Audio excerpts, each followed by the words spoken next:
ځینې بددعاګانې د تورې په شان نه وي چې یو دم راځي، بلکې د دعا په جامه کې راځي او هغه انسان وهي چې ځان تر ټولو محفوظ ګڼي. د شپې وختو په جومات کې یوه ډیوه بلیده.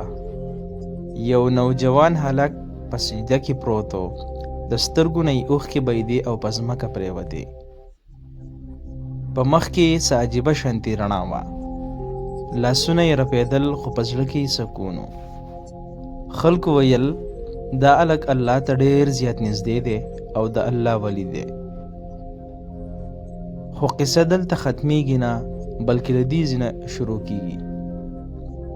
د دې هلک نوم یوسف و. د کلي په هر کور کې یې نوم د عزت سره اغوستی کېدو. د سهار مانځه نه به مخکې پاڅېدو، د الله د قرآن تلاوت به یې کوو، تهجد به یې کول، د خلکو د حق نه به یې ځان ساتو، د هر قسمه ګناه نه به یې لکه د اور تېښته کوله، او ډېر نیکوکاره او دینداره هلک و. کور کې ورسره مور اوسېده، خو ټوله دنیا یې هم د خپل زوی و. یوسف به ورته اکثر ویل چې مورې دا دنیا پانی ده، صرف الله یادوه او د الله ذکر کوه. خو مور به یې ویل زویا عبادت ښه وي، خو د مور آواز مه هېروه، د مور خدمت هم کوه. یوه ورځ یوسف د تهجد په منځ کې و، د سجدې نه یې سر نه پورته کوو. مور یې آواز وکړو یوسف زویا لږ راشه. آواز یې کمزوری و. یوسف واورېدو خو زړه یې ونه منله چې سجده ماته کړي. مور بیا غږ وکړو. یوسف بیا چوپ پاتې شو او بیا هغه جمله چې د اسمان نه هم درنه وه. مور یې وویل ای الله، تر هغه وخته پورې زما دا زوی مړ لګې تر څو چې د یوې زیناکارې ښځې مخ ونه ویني. دعا وه که بددعا، خو د مات زړه نه وتلې وه. کلونه تیر شول، یوسف نور هم زاهد شو. خلکو به ورسره مشورې کولې او خلکو به یې ډېر زیات خیال ساتو. ده به قضاوت نه کوو، بس خاموشي به یې کوله.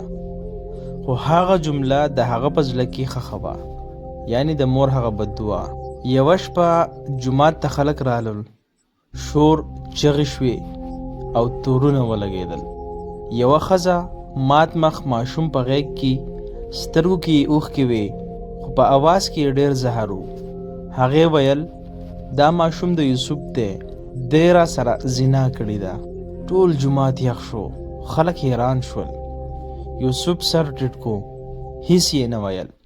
خلکو چغې وهلې ته ولې دروغ نه ویل؟ خپل ځان دفاع به دې کړې وه، ځان به دې پاک کړی وی. خو یوسف د خولې نه دا جمله وتله چې الله هر څه ویني.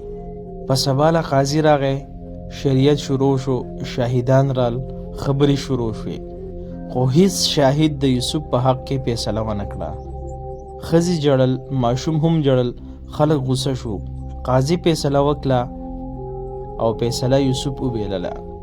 زاهد ګناهګار نه و، بلکې د دنیا تل د شور غږ اوري، نه د هغه کس چې هغه خاموشه پاتې شي. یوسف یوازې پاتې شو، په تیاره کې ناست و او ناڅاپه یې د مور هغه غږ چې یو څو کاله مخکې دیته هغه اواز راغلی او هغه خیرې په ذهن کې واوښتې تر څو د زناکارې ښځې مخ وینني. هغه سر پورته کړو، د ښځې مخ ته یې وکتل او روشاندې یې د ځان څه وویل چې د مورې بددعا مې قبوله شوه. په سترګو کې یې اوښکې راغلی. دا اوښکې د شکایت نه وې، بلکې د پېمانتیا وې. څو میاشتې وروسته د ښځې زړه نرم شو. ضمیر یې ملامته کړه چې هغې دا ومنله چې ما دروغ ویل. دا ماشوم د یوسف نه بلکې د بل چا دی او یوسف بې ګناه دی. خو ځینې خبرې که په وخت ونه منلی شي، نو انصاف یوازې کاغذ پاتې کېږي. یوسف واپس جومات ته لاړو، هم په هغه ځای کې ناست و، هم هغه ډیوه بلیده. ده وویل الله ما پاک وساته، خو د مور زړه مې مات کړی و. او روشنته د ځان سره دا وویل چې د مور دعا وي او که بددعا، خو د تقدیر لیک وي. الله ته ډېر هم نږدې یي، خو چې د مور نه لرې وي او د مور خبره دې نه منله، نو مصیبتونه نور هم پاتې دي او راتلی شي.